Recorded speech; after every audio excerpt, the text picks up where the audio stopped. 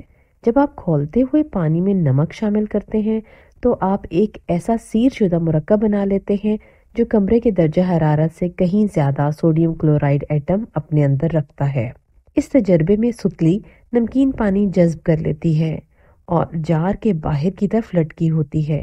پانی کے اڑ جانے کے بعد ستلیوں میں نمک رہ جاتا ہے اور دیگر نمک کے مالیکیولز کے ساتھ جڑ جاتا ہے۔ پھر نئے اور بڑے نمک کے بلور یعنی کرسٹلز ان ستلیوں پر بن جاتے ہیں۔ اوج پہیلی بوجھ پہیلی، آؤ معمہ حل کریں۔ کال کوٹھڑی، قید خانہ۔ ثاقب کو ایک ایسی کال کوٹھڑی یعنی قید خانے میں ڈال دیا گیا جس میں صرف ایک کھڑکی تھی۔ کھڑکی اس کی پہنچ سے دور تھی اور فرش مٹی کا تھا۔ اس قید خانے میں صرف ایک ہی چیز موجود تھی اور وہ تھا ایک پھاوڑا۔ اس کو 2 دن میں اس قید خانے سے فرار ہونا ہے ورنہ وہ مر جائے گا، کیونکہ اس کو کھانا پانی بھی نہیں دیا جائے گا۔ اگر سرنگ کھود کر فرار ہونا چاہے تو اس میں بھی 2 دن سے کہیں زیادہ درکار ہوں گے۔ اب سوال یہ ہے کہ آخر ثاقب اس کال کوٹھڑی سے کیسے فرار ہوگا؟ انگوٹھی کی چوری۔ دانیہ کی انگوٹھی چوری ہو گئی تو وہ رپورٹ لکھوانے پولیس تھانے گئی۔ جب پولیس معائنے کے لیے اس کے گھر پہنچی تو انہوں نے دیکھا کہ گھر کی ایک کھڑکی ٹوٹی ہوئی تھی اور گھر کے اندر تمام سامان بکھرا پڑا تھا۔ اس کے علاوہ قالین پر قدموں کے گندے نشان تھے۔ حیرت کی بات یہ تھی کہ گھر کے اندر نقب لگانے یا چوری کرنے کے لیے کسی کے داخل ہونے کا کوئی دوسرا سراغ نہیں ملا۔ اگلے ہی دن پولیس نے دانیہ کو فراڈ کے الزام میں گرفتار کر لیا۔ اب سوال یہ پیدا ہوتا ہے کہ آخر کیوں؟ کون سا دروازہ؟ آپ اپنی گاڑی میں بیٹھے ہیں اور جس عمارت میں آپ کو جانا ہے اس کے 3 دروازے ہیں، ایک پیلا، دوسرا نیلا اور تیسرا لال۔ آپ کون سا دروازہ پہلے کھولیں گے؟ بہن کیا کر رہی ہے؟ ایک گھر میں 5 بہنیں موجود ہیں۔ شگفتہ پڑھ رہی ہے، شائستہ کھانا بنا رہی ہے، بینا شطرنج کھیل رہی ہے اور سمینہ کپڑے دھو رہی ہے۔ یہ بتائیں کہ ان کی 5ویں بہن رباب کیا کر رہی ہے؟ بچہ پارٹی، لطائف، شین شرارت۔ باپ نے بیٹے کے بارے میں استاد سے پوچھا، میرے بیٹے کا تاریخ میں کیا حال ہے؟ کیونکہ زمانہ طالب علمی میں اس مضمون میں بے حد کمزور تھا۔ استاد نے جواب دیا، تاریخ اپنے آپ کو دہرا رہی ہے۔ حافظ محمد اسلم، کراچی۔ بیوی نے شوہر سے کہا، آج میرے کان میں کوئی میٹھی سی بات کہو۔ شوہر مسکرایا اور کان کے قریب جا کر کہا، حلوہ۔ شاہ جہان، رحیم یار خان۔ ماں بیٹے سے، میں نے کتنی بار کہا ہے کہ گندا پانی مت پیو مگر تم باز نہیں آتے۔ بیٹا، امی میں تو صابن سے دھلا ہوا پانی پی رہا ہوں۔ ایک صاحب اپنے بد مزاج پڑوسی کو دیکھ کر مزاحیہ انداز میں بولے، اوہ میرے دوست نے گھونسا مار کر آپ کے چہرے پر نیل ڈال دیا ہے۔ آپ کو کیسے معلوم ہوا کہ میرے چہرے پر گھونسا کس نے مارا ہے؟ پڑوسی نے بے ساختگی سے پوچھا۔ میں بہرحال اب اسے اپنا دوست ہی شمار کروں گا، ان صاحب نے مسکراتے ہوئے جواب دیا۔ عباس شکیل، راولپنڈی۔ لڑکی کی ماں کا انتقال ہو گیا۔ 1 سال بعد اس کا باپ امریکہ سے واپس آیا اور پوچھا، تمہاری ماں کہاں ہے؟ لڑکے نے بتایا، وہ تو پچھلے سال ہی مر گئی تھی۔ باپ رونے لگا اور کہا، تم نے مجھے جب ہی کیوں نہیں بتایا؟ لڑکا، میں نے تو سوچا تھا کہ میں آپ کو سرپرائز دوں گا۔ عبدالرافع، لیاقت آباد۔ ایک صاحب اپنے پڑوس کے جنرل سٹور پر پہنچے اور مالک سے پوچھا، آپ نے میرے کتے کو تو نہیں دیکھا؟ دیکھا؟ سٹور کا مالک بھنا کر بولا، میں نے صبح اسے 1 گھنٹے تک بھگایا ہے۔ وہ سٹور میں آ گھسا تھا۔ کاؤنٹر پر چڑھ کر اس نے جام، شربت اور کیچپ کی بوتلیں گرا دیں۔ وہاں سے اس نے سیدھے انڈوں کے کریٹ پر چھلانگ لگائی جس سے انڈے ٹوٹ گئے۔ انڈوں سے پھسل کر ایک گاہک گر پڑا اور بے ہوش ہو گیا۔ پورے سٹور کو تہس نہس کر دیا اس نے۔ اوہو، بہت افسوس ہوا یہ سب سن کر، ان صاحب نے رسمی لہجے میں کہا، اور پھر وہ مارکر سے لکھا ہوا ایک پوسٹر دکاندار کو دکھاتے ہوئے بولے، یہ میں اس کتے کا اعلان گمشدگی لکھ لایا ہوں، اگر آپ برا نہ منائیں تو یہ میں آپ کے سٹور کے باہر شیشے پر لگا دوں۔ نسیم اختر، فیصل آباد۔ 2 آدمی لڑ رہے تھے۔ ایک کہنے لگا، میں تو آپ کو شریف آدمی سمجھا تھا۔ دوسرا آدمی، میں بھی آپ کو بہت شریف سمجھتا تھا۔ پہلا آدمی بولا، آپ تو درست سمجھے تھے، غلطی پر میں ہی تھا۔ نوید، عظمت سے، مجھے انگلش کے استاد بہت پسند ہیں۔ نوید، وہ کیوں؟ عظمت، وہ کلاس میں داخل ہوتے ہی مجھے کلاس سے باہر نکال دیتے ہیں۔ مالک نوکر سے، کبھی گینڈا دیکھا ہے؟ نوکر سر جھکاتے ہوئے، نہیں جناب۔ مالک غصے سے، نیچے کیا دیکھ رہے ہو؟ میری طرف دیکھو۔ ایک عالیشان پلازے کے سامنے شیطان انسانی روپ میں کھڑا زار و قطار رو رہا تھا اور کہہ رہا تھا، انسان بہت احسان فراموش مخلوق ہے۔ ایک راہگیر نے شیطان کو آہوازاری کرتے اور انسان کو برا بھلا کہتے سنا تو وہ رک گیا اور اس نے شیطان سے اس کی وجہ پوچھی۔ شیطان نے کہا، کروڑوں روپے مالیت کا یہ پلازا دیکھ رہے ہو؟ حاجی خدا بخش نے یہ پلازا میرے مشوروں پر عمل کر کے حاصل شدہ سرمایے سے تعمیر کیا، مگر جب یہ پلازا مکمل ہو گیا تو میرا شکریہ ادا کرنے کی بجائے اس کی پیشانی پر موٹے لفظوں میں ھذا من فضل ربی لکھوا دیا۔ تحریم خان، کراچی۔ نونہال لغت منصوب میم نون سین واو بے، نسبت کیا گیا، متعلق کیا ہوا، تعلق مضبوط ہونا۔ گامزن گاف الف میم زے نون، تیز رو، تیز رفتار، تیز چلنے والا۔ جدت جیم دال دال تے، نیا پن، نیا انداز، نیا روپ۔ مرکب میم رے کاف کاف بے، ملایا ہوا، ملا جلا، مکس کیا ہوا۔ خیر آباد خے بڑی یہ، رے بے الف دال۔ خدا حافظ، الوداع، رخصت ہوتے وقت کہا جاتا ہے۔ مختص میم خے تے سواد، خاص کیا گیا، چنا گیا، منتخب، طے شدہ۔ حشرات ہے شین رے الف تے، رینگنے والے کیڑے، چلتے وقت جن کا پیٹ زمین سے لگا ہوتا ہے۔ بارانی با رے الف نون چھوٹی یہ نی، وہ زمین جو صرف بارش سے سیراب ہوتی ہے، باراں بارش کو کہتے ہیں۔ متبادل میم تے بے الف دال لام، بدلنے والا، باری سے آنے یا کام کرنے والا، کسی چیز کا بدل۔ منفی میم نون فے چھوٹی یہ، نفی کیا گیا، تفریق کیا گیا، جدا کیا گیا، وہ جس سے کسی کام کا نہ ہونا پایا جائے۔ قناعت کاف نون الف عین تے، جو ملے اس پر راضی ہونا، حرص سے بچے رہنا، یعنی ہر حال میں خوش رہنا۔ لاحق لام الف ہے کاف، ملا ہوا، کسی چیز کے ساتھ لگا ہوا، بیماری لاحق ہونا۔ کفالت کاف فے الف لام تے، ذمہ داری، بار اٹھانا، ضامن۔ مسکن میم سین کاف نون، رہنے کی جگہ، گھر، مکان، ٹھکانہ۔ ایاں عین یہ الف نون غنہ، ظاہر، کھلا، آشکار، جو نظر آ رہا ہو۔ مشاہدہ میم شین الف ہے دال ہے، معائنہ، دیکھنا، دید، ہر پہلو سے دیکھنا۔ حواس باختہ ہے واو الف سین بے الف خے تے ہے، گھبرایا ہوا، بے اوسان، ہکا بکا، جس کے ہوش گم گئے ہوں۔ منتشر میم نون تے شین رے، بکھرنے والا، پھیلنے والا، تتر بتر۔ تسلسل تے سین لام سین لام، روانی، تواتر، رواں ہونا، کوئی کام رکے بغیر جاری رہنا۔ درینہ دال بڑی یہ، رے چھوٹی یہ نون ہے، پرانا، قدیم، تجربہ کار، بزرگ، جو بہت مدت سے ہو۔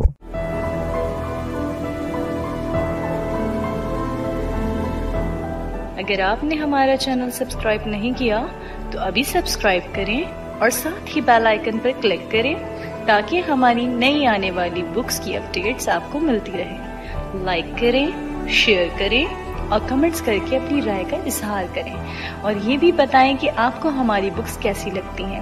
مزید معلومات اور ڈسکشن کے لیے ڈسکرپشن میں دیے گئے لنک پر کلک کر کے ہمارا واٹس ایپ گروپ جوائن کریں۔ شکریہ۔